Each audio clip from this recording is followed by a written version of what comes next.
Hello guys, मैं एक विवाह की गीत सुना रही हूँ। देखिए, आप लोगों को पसंद आएगा तो लाइक करिएगा, कमेंट करिएगा।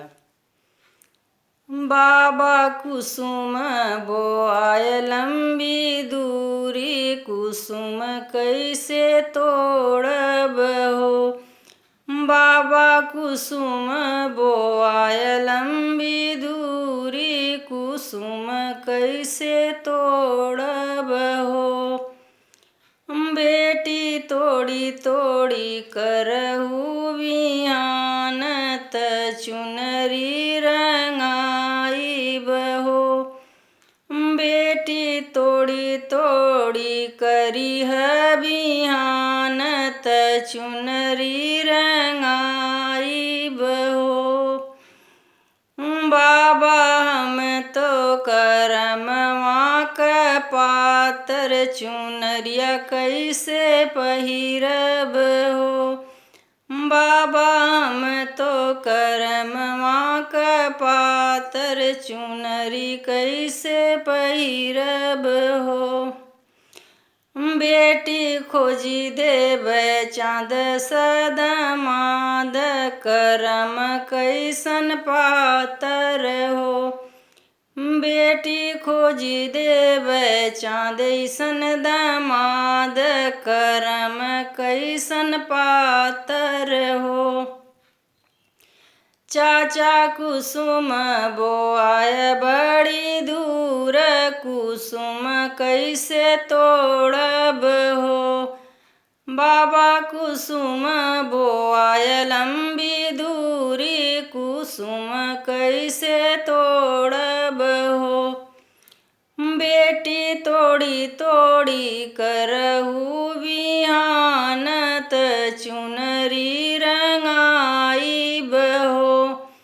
बेटी तोड़ी तोड़ी करहु बिहान, त चुनरी रंगाइब हो।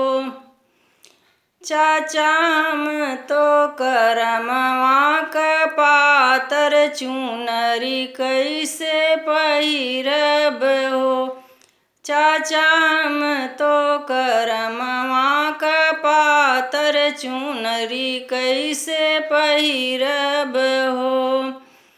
बेटी खोजी देबै चाँद ऐसन दमाद, करम कैसन पातर हो।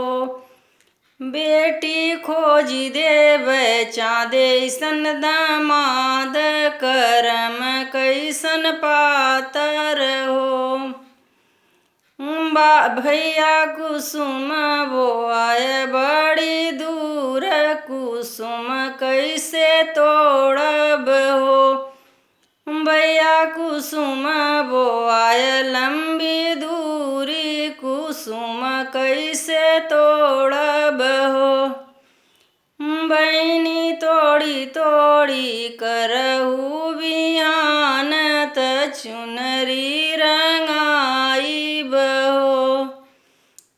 भैया हम त करमवा क पातर, चुनरी कैसे पहिरब हो। भैया हम तो करमवा क पातर, चुनरी कैसे पहिरब हो। बहिनी खोजी देबै चाँद ऐसन जीजा, करम कैसन पातर हो। बहिनी खोजी देबै चाँद ऐसन जीजा, करम कैसन पातर